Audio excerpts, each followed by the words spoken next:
All right. Thank you. I appreciate that. How's everybody doing this morning? So it turns out that Eric and my mom are about the only two people in this world that call me special. I'm not really sure what that means, but I think he meant it in a nice way, so I appreciate that. So as Eric said, I'm getting set up here. As Eric said, my name is Trent. Hello. I used to go to church here. I currently live in Louisiana, and we'll get to that if I make it all the way through my testimony here. But I did go to high school here. I went to Republic. Does anybody go to Republic? All right, Repmo. Okay, you guys are in the new high school. When I went to Republic, we were in what's now the middle school. And so I went to youth group here. The youth pastor was Chris Highfill. We were in the young adults room over on the corner over there, and there was about as many of us there. And so it's a privilege to come back and be able to speak to you guys. I have a heart for speaking to youth. Who's the youngest person in here? Do we have any youngest? Little man, how old are you? 9? What grade are you in? 3rd grade. Okay, do we have any second graders in here? No. Okay, a second grader, do we? Okay, so who's probably the oldest in the youth? You? Are you graduating this year? Okay, so we have, and you said you're in 3rd grade? Whew, okay. Well, I'm going to readjust what I'm saying a little bit because that's a wide gap, but we'll work through it. So here's how I operate.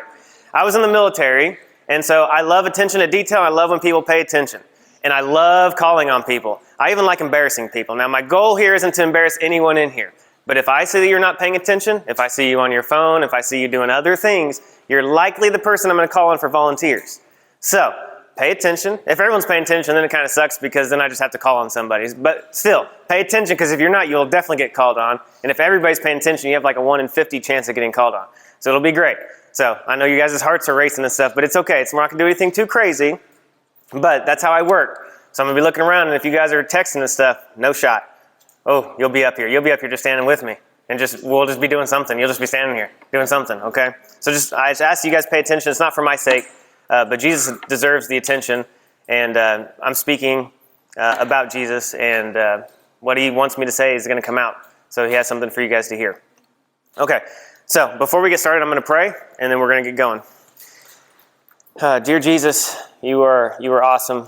Thank you for your sacrifice. Thank you for everything you've done, all your grace, all your mercy, as evidence in my testimony. You could have given up on me a long time ago. The many times that I've kind of given up on you and walked away. Lord, thank you for your grace. Thank you for allowing me to be here. In Christ's name, amen. Okay, so we're not going to go all the way back to when I was born because that was, I guess we could, 1990.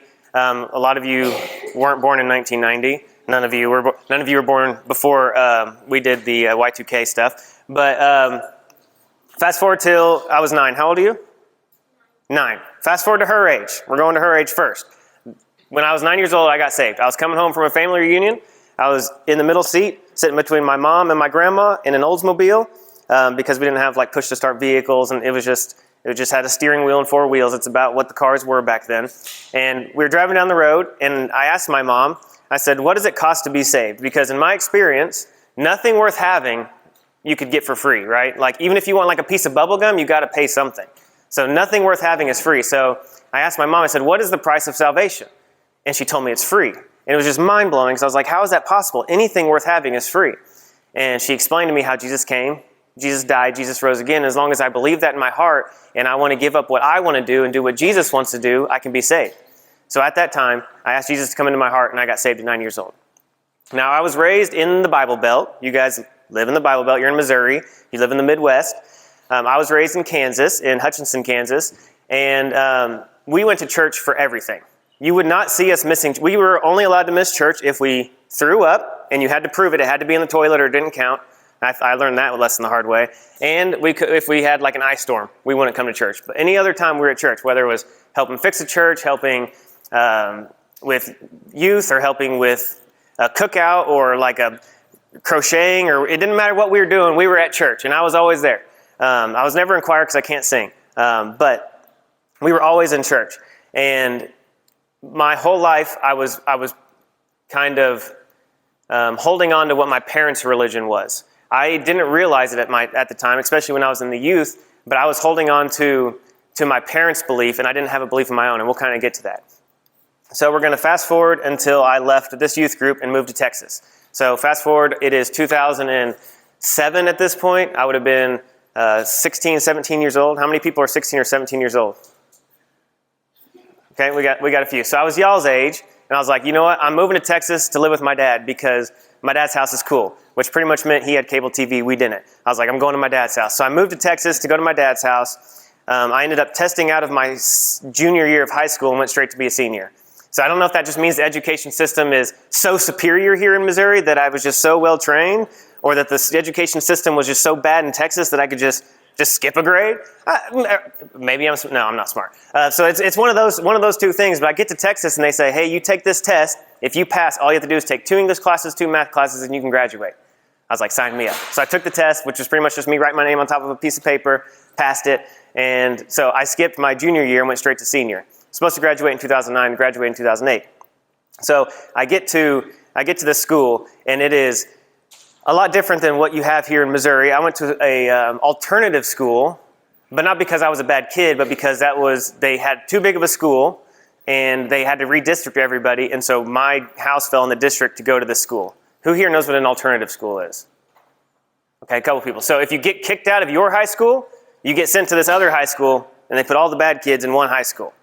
Okay, I wasn't by any definition a bad kid, but I ended up in this high school where we had police officers we had a police station in our high school, metal detectors, gang fights, all this stuff. It was crazy.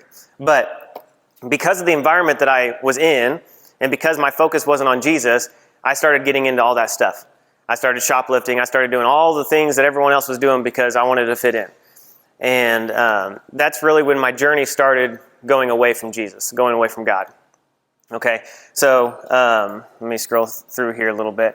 So we're going to fast forward to my 18th birthday. Who here in here is 18? Doubt it. Are you 18? Okay, I was about your size when I was 18, but okay. You are 18? Okay, cool. So fast forward to 18. On my 18th birthday, I joined the military. Like literally my 18th birthday. Like I spent my birthday, I didn't get a cake, like I spent my birthday signing up for the military. Okay, whether you want to discuss if that's a mistake or not, I signed up on my 18th birthday, and by January of 2009, I was in basic training in Missouri. And being on my own for the first time away from my parents' house, it was a very interesting experience. Because I went from like my loving mother who like, you fall on the ground, she's like, oh Trent, let me help you, pumpkin.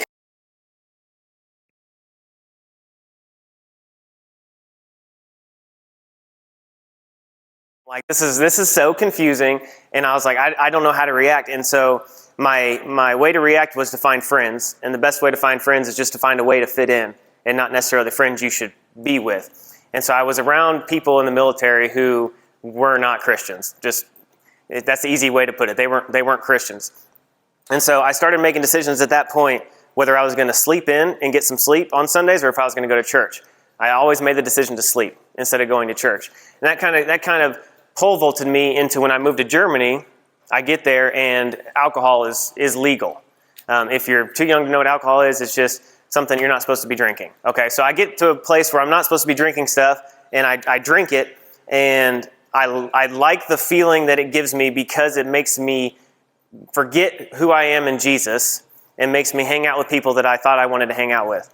And the problem with what was happening was I was numbing my conscience, and as I was doing these things and pulling farther away from Christ and pulling closer to the world, I was feeling myself move into this like void, right?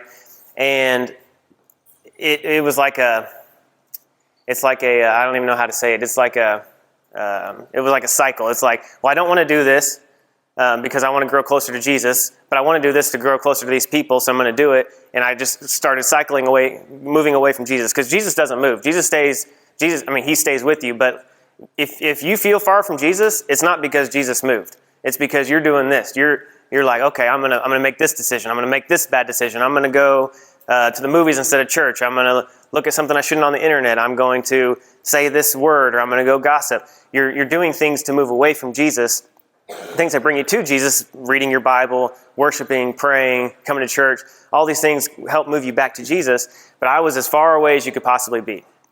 So probably 9 months later, I got sent to Afghanistan. So I was there for 18 months straight, which some of you barely been alive 18 months. But I was there for 18 months straight, and it was a long time. And there was one specific time that we should have been dead, period. What happened was we were getting ready to leave. We were there for 3 days at that point.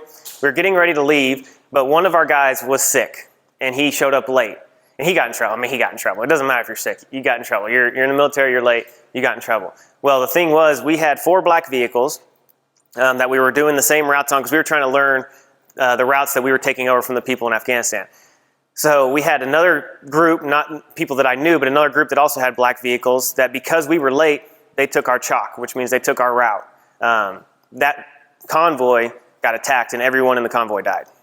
And that was like day 3 in Afghanistan. I was like, oh crap. So I did go to church once in Afghanistan, and it was the Sunday following that. But after that, I didn't care about it. So we're gonna keep fast forwarding because we got a lot to go through. And Eric said I only have like an hour, and so I'm only like 15 minutes into that hour, right? Okay. Everyone else is like, okay, well, I gotta go to the bathroom. See you later. So fast forward, we made it out of Afghanistan. Obviously, I'm here. The worst injury I had in Afghanistan was a broken nose, and that's because I was playing basketball, and it was gnarly. Let me tell you. So this is nothing about church, but let me just tell you the story because it was crazy. Me too.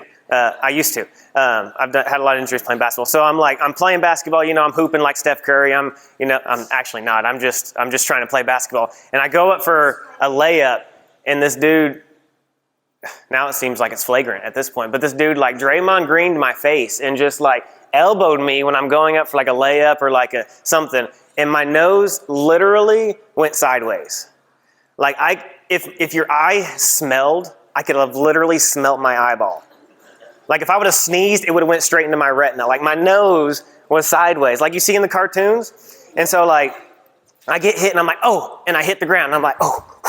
And so I'm like getting up. I'm like, guys, I'm good. And they're like, everyone's looking at me like, and I'm like, y'all, it's good. I'm like, I'm not. Ow. Guys, I'm good. And they're like, what's wrong with your nose? And I was like, oh. And I said some words that weren't something I'm going to say here. I was like, oh my goodness gracious, how terrible that this has happened to a lovely lad like myself. I can't believe this. Yeah. No, but so I like look and like there's 3 people standing in front of me and they all got blood on their shirt. And I look at the backboard and there's blood on the backboard. And I look at the wall behind the backboard, there's blood behind the backboard. And I'm like, okay, that's different. I've never heard that before. But you might be a vampire. But so it happens and I'm just bleeding. And they're like, you need to go to the medic. And I was like, okay, cool. So I'm like walking down the street with my nose like to the side of my face, just like bebopping down the street, going to the medic, and people are like walking past me like, this man's nose is sideways. Like, what in the world? And so I get there and he's like, you broke your nose, didn't you? Oh, well, I'm glad he's got some type of degree to tell me that. Yeah, I think my nose might be broke. It's sideways. I could literally sneeze in my ear at this point.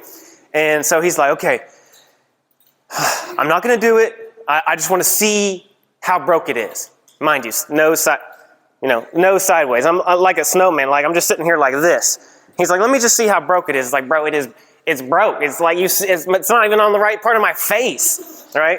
And so he comes up to me. He's like, all right, I'm just gonna feel. I was like, oh, sweet love of mine. Jesus is so great. I love going to church. Well, that's not what I was saying at the time, but that's what I'm saying now because I regret what I was saying at the time. He's like, okay, we got to do this one more time. And I was like, dude, what? Oh my goodness gracious, Jesus is great. This is great. He's like, okay, one more time. And he pushed so hard that it literally almost broke it the other way. I kid you not. So what does the military do for a young man who breaks his nose in Afghanistan? They give me like the best medicine in the world, right? You can't feel nothing. I got ibuprofen. He said, here's some ibuprofen. I can't write you a doctor's note because there's nothing technically wrong with you anymore because your nose is back in place. He's like, but here's some ibuprofen. So I had ibuprofen, and I would still have to go on missions every day. I had a helmet which sat on top of my glasses, and every time we hit a bump, pow,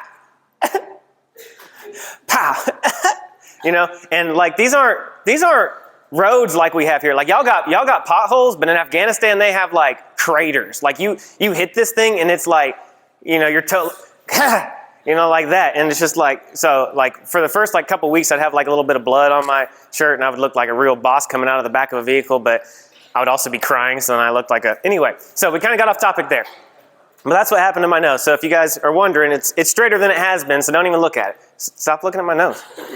He's like, ooh, it still looks broken. No, it's not. That's just how my nose looks, Mr. Blood Man. Mr. Blood Man. Okay, let's get back to talking about Jesus. Sorry, that was I have a name. I bet you do, and we will probably get to that. All right, so we're out of Afghanistan. We made it out. Nose is fixed. No longer need ibuprofen, and we go to Kansas. Okay, so I get to Kansas, and I'm at Fort Riley, Kansas. Who here knows where Fort Riley, Kansas is? One person. Great. Okay, Fort Riley, Kansas. Who here knows where K-State is, just like as a college? Who knows what the Kansas State Wildcats are? Okay, who knows who the Jayhawks are? Rock Chalk Jayhawk, right? Okay, so I was up at their nemesis in K-State, so we're just a little bit north of Jayhawk territory. And I get to Kansas, and it's more of the same. I'm drinking, I'm partying, I'm going to do all these college events that aren't college events like you might be thinking. And I was just doing my own thing. Well, one day I'm sitting at this place called Wing Zone because we come up with really creative names for our restaurants on base. So we called this place where you buy wings Wing Zone because that sounded cool at the time. So we go to Wing Zone, and we're sitting here eating these like second line wings. It's like leftovers from B-dubs that they recooked and put in a different sauce. And we're eating the wings. And I mentioned to my buddy, hey, we should go to church sometime, just passively. Now, this is probably the first time I've mentioned God to anybody in a long time, other than maybe some of the explicitives I was saying when I broke my nose. And he's like, yeah, we should do that. And it didn't happen for a year. Okay, so this is when stuff starts getting serious. Easter Sunday. So we just had Easter just a couple weeks ago, right? Easter Sunday, so we're now talking Easter Monday, the Monday after Easter. I had just played who here plays Call of Duty? Oh, we're going to talk about that later. Okay, so I was playing Call of Duty, right? Call of Duty Modern Warfare 2. For those of you who don't know, there used to be a console called the Xbox 360, and that was it. That was the thing to play on at the time. But that was after the Super Nintendo. But I was playing Call of Duty all night, and I skipped Easter Sunday. Now, if there's any service that you should go to, even like people who aren't Christians go to, what two services typically is it? See, we know. Okay, so now make sure you guys go to at least those two services, but come to every service. Okay, so I skipped Easter service to play Call of Duty because I just loved playing the games. We had like a 76-game win streak. I just played Call of Duty. So I was playing all night, and I woke up the next day and realized I missed church and was like, meh. And I got a text from my buddy, and I looked at my phone. That's right, my phone's back there. Okay, so I looked at my phone, and I was just like, what? He said to me, let me see if I can come up with the exact words. He said, I need to find Jesus. He's like, you mentioned God at one point. You're the only person I've ever heard mention God. Does Jesus fall within the religion that you believe in? And now to y'all, that's kind of a maybe like weird text or kind of like a normal text, but let me tell you a little bit about this guy. So this guy was an atheist at the time. He was raised in Las Vegas, Nevada. What is Las Vegas known as? Do people know the nickname for it? Gambling, City of Sin, Sin City. They do not good things a lot of times in Las Vegas. So he was raised in Vegas. He had never, ever been to church in his entire life. His parents had never taken him to church. He had never opened a Bible. He said to me, he had literally never heard the name of Jesus before this moment. It's like everyone hears God, like only God can judge me. Who's heard only God can judge me? Anyone heard people say that? Only God can judge me? Like when you're saying, hey, you probably shouldn't do that. They're like, well, only God can judge me. Well, that should scare the living fire out of you, right? So he had never heard the name Jesus before. Jesus is a personal name. So people outside of Seminole, people outside of Springfield may know Eric as the youth pastor of Seminole. Like it's kind of a title. It's kind of like a generic way of knowing Eric. But a lot of people wouldn't know Eric's first name. They wouldn't know his name is Eric, right? Jesus is a very like personal name. And a lot of times when you speak about Jesus, like saying Jesus to people, it makes them a bit more uncomfortable because it's not this deity in the sky of saying, hey, this is God. Now, we understand that they're the same, but when people in secular beliefs think of God, they think of just like this person in the sky that's kind of pulling the strings, right? And so when he texted that to me, I just broke down and started crying, because here you have a guy who has never even heard the name of Jesus, and he's an atheist, and he texts me the day after Easter and says, hey, I need to find Jesus. And so I call him, and I'm sobbing at this point, worse than when I broke my nose.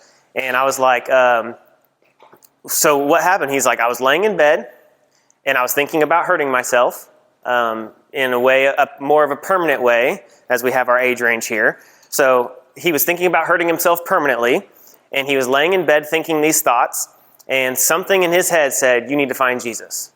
Now, it wasn't an audible voice, but in his mind, he's laying there, and he's never heard this word before. I can't think of a word that you guys may not have heard before, but if I could, I would just say it. He's thinking, just laying there thinking these thoughts, and something comes in his head and says, you need to find Jesus. And I was the first person he contacted. And so the anomaly here is it literally took an atheist to bring a Christian back to Christ. Now think about that. So an atheist is someone who doesn't believe in God. Not that he thinks that there might be. It's like, I don't believe in God. And it took an atheist being told by God, by Jesus, hey, you need to come find me, in order for him to reach out to me, in order for me to start my life back towards Christ. And it just kind of broke me down, because as I was sitting there, I'm literally like sitting in a puddle, just crying on the ground. I could hear God, not audibly again, I could hear God telling me, you've done it your way long enough. You've been doing things your way for years. It's time to do it my way. I've given you an opportunity to come back into my grace, to come back to me, back to serving me, back to doing what I would like you to do, and I need you to start now.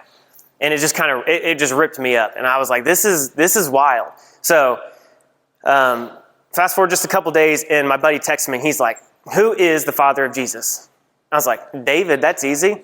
Went about my day. I'm moving on. I was like, man, I got this. I still know all the Bible stuff. He came back 2 days later. He goes, hey, Trent, Jesus' father wasn't David. And I was like, well, of course not. And he's like, it's Joseph. And I was like, you want to start going to church? I think I should probably brush up on my Bible a little bit. So we started going to church. And then we started a ministry. We started a ministry called Itinerant Inspiration. Now, we're going to rename this eventually, because most people can't say it. Most people can't spell it. So finding us on Facebook is pretty difficult, because Itinerant Inspiration is just not easy to spell. And so the idea of the ministry was to go around to different age groups and tell you guys about our experience with Jesus and how we started out. One side was a Christian who was around church all the time. The other side was a person who had never heard the name of Jesus, and God brought us both together in order to serve Jesus. And so that gets us to Kansas. I have about how many more minutes, Eric, you think, give or take, on the optimistic side? 15. Perfect. Okay. So that gets us to Kansas. Now there's a lot more to it, but we only have 15 minutes. Maybe 20. We'll see. Okay. So who here has a Bible? Good answer. Okay, I need one person to turn to Matthew 24:14 from the girls' side. I need someone on the boys' side to turn to John 4:39. I need someone else on the girls' side to turn to Revelations 1:16. I need someone on the boys' side to turn to 1 Peter 3:15, huh? John 4:39. And then I need someone on the girl side to go to Revelations 12:11. Okay. So, we're going to talk about the importance of a testimony. Obviously, you guys have heard part of mine. We're not going to have time for all of mine, because we haven't even got to me moving to Louisiana yet. I live in Louisiana currently. I know I don't talk like it, but that's because I'm from Texas. So, who's got Matthew 24:14? Go for. And what's your name? I'm Evie. Evie, nice to meet you. Okay. I'm very happy. I said 24:14, yes. And this gospel of the kingdom will be proclaimed throughout the whole world as a testimony to all nations, and then the end will come. Perfect.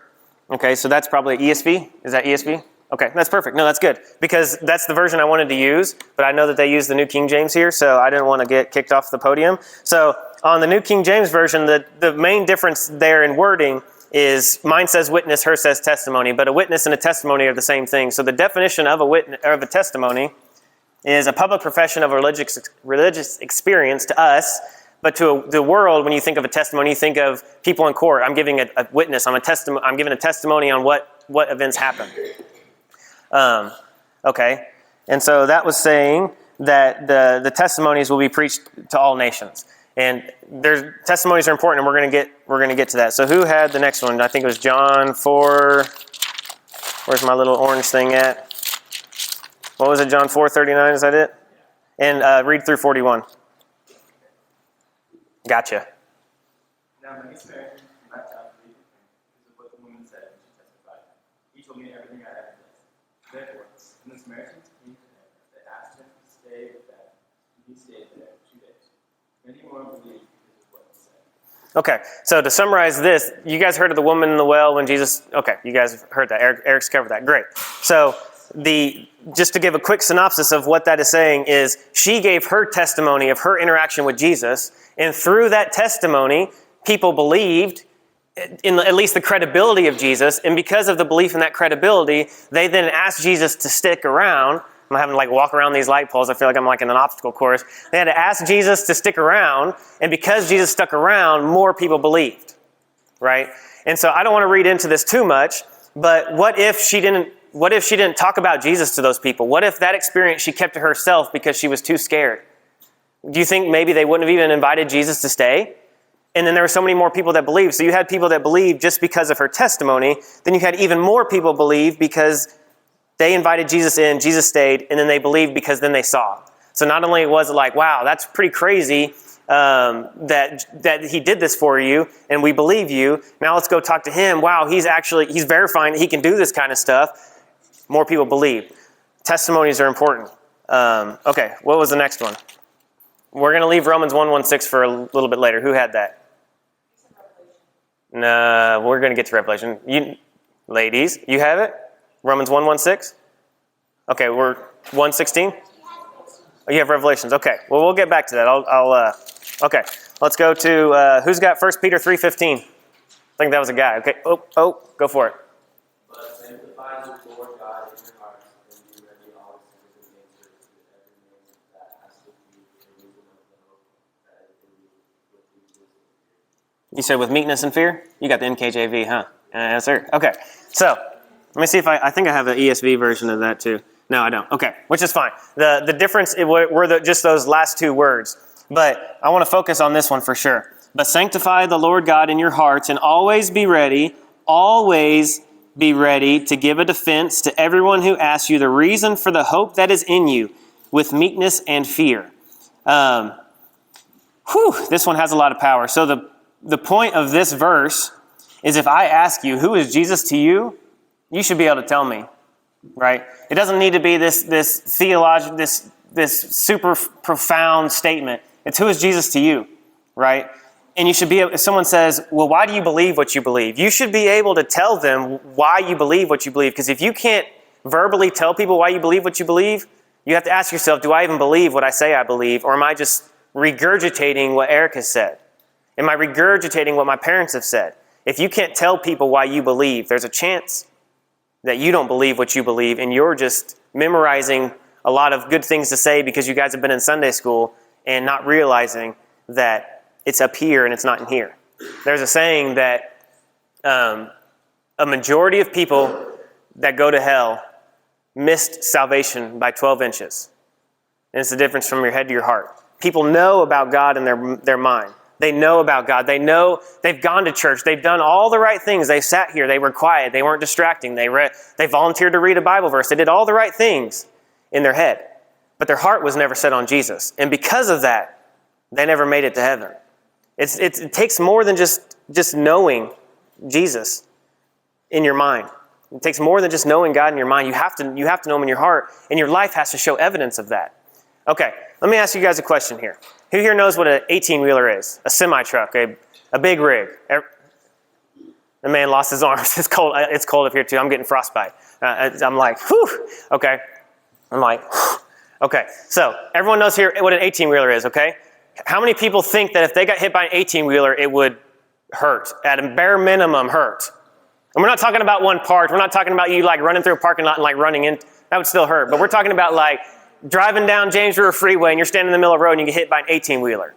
How many people think that would hurt? Bare minimum would hurt. Okay, for those of you who don't think that would hurt, you might have a superpower that we need to talk about. Okay, it's going to hurt. And so if you got hit by an 18-wheeler and you showed up to school the next day, for whatever reason, got hit by an 18-wheeler, I'm going to school, this is awesome, right? You show up to school, do you think people would see that you got hit by an 18-wheeler? Would there be evidence? Yes. Would there? Would you be in like a wheelchair or multiple, you'll be in multiple different bags. You know, people would be carrying in like your arms and your legs, right? So the point is, back this way. So the point is, if you got hit by an 18-wheeler, people would see a difference in your life without you even having to tell them you got hit by an 18-wheeler. They would see difference because your arm would be in the James River, that church, big church next to James River Freeway, being like their playground, and you'd have like a leg over at McDonald's. Like it's going to be gross. But things are going to change. Same thing is with Jesus. If Jesus is in your life, the moment you get saved, you're going to change. And if you didn't change when you asked Jesus to come into your life, you have to ask yourself if you're even saved. The same with an 18-wheeler. If you get hit by an 18-wheeler, people are going to see the difference in you. You're going to see the difference. People are going to see the difference because it's an experience that you can't, it's just so big that you can't see, you have to see a difference. And so in our lives, if we are true followers of Jesus, but your life looks the same as before you were a follower of Jesus, you probably didn't get hit by an 18-wheeler. You probably got caught up in a moment, got caught up in an invitation, and said what you thought was the right prayer, there's no set prayer, but you said the prayer, you did all these things, but if your life didn't change, you probably didn't get hit by an 18-wheeler. You probably didn't encounter Jesus. So just something to think about in your life. If your life looks the same as before you asked Jesus to come into your life, you might want to start figuring stuff out because there's a chance that you're not even a Christian. Now, the point of me telling you guys that is I strayed for a while, and there is a such thing as straying, and I get that. But I can see a difference between what my life was when I would even venture to say that maybe I came to salvation for the first time that Easter Sunday. But I can see a difference in my life from before that happened and now. Okay, so that's what that's talking is being able to give the hope. 8 minutes. Who's got Revelations? Got it. Go for it.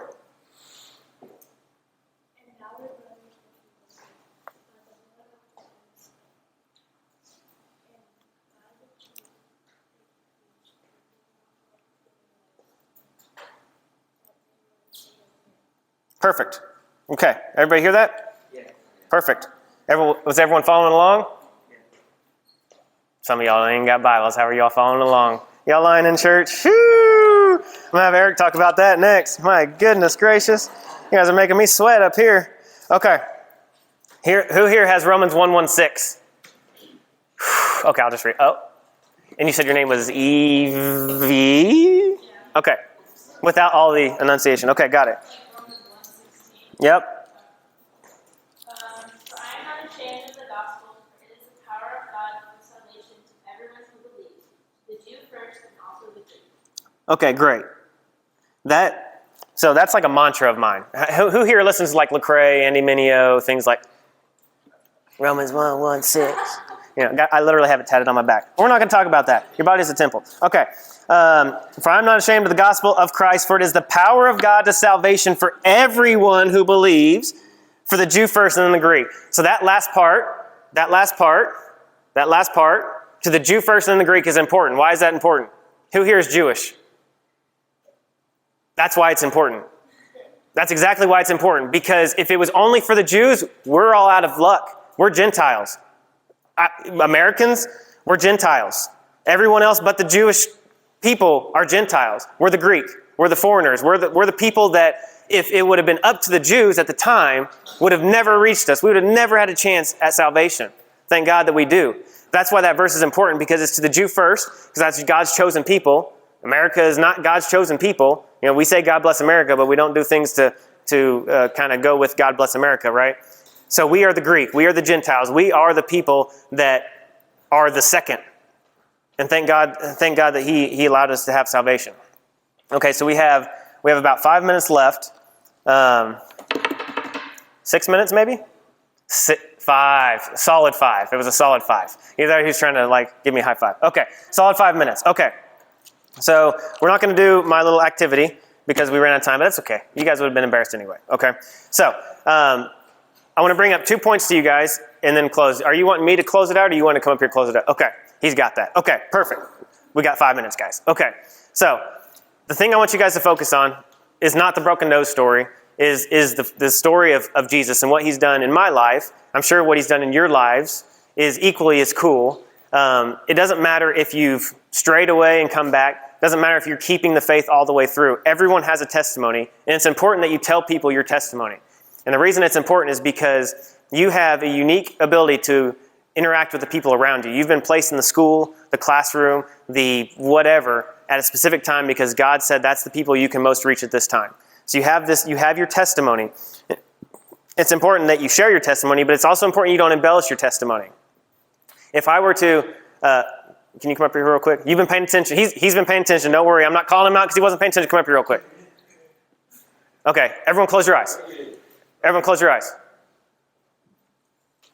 Okay. You're going to pay for that. Okay. Now open your eyes. What just happened? What did I do? What? Okay. First of all, so why in the world, as a special guest speaker, would I call someone up on the stage just to hit them? Does that make any sense to y'all? Did I hit you? Would you guys believe that I hit him? Okay, you can go sit down.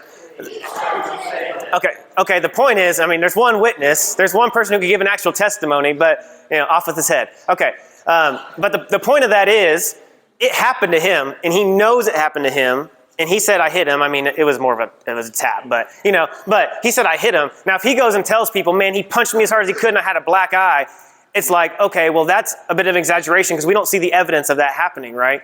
But he knows it happened to him, and he can tell people for the rest of his days that he came to Seminole and a guest speaker called him up on stage just to hit him. Okay, I'm sorry. I apologize, but like that's the point is your testimony is your testimony. Just because people didn't see that Jesus came into your life doesn't mean that you can't tell people about Jesus coming into your life as fact, as he called me up on stage just to hit me, just to put me back down, and I paid attention the whole time. That's all fact. So focus on your testimony. Don't embellish the facts. But then also have your own faith. If you take away the lights, you take away the screens, you take away Eric, you take away the air conditioning, thank goodness. You take away the heat in some cases. You take away all these things.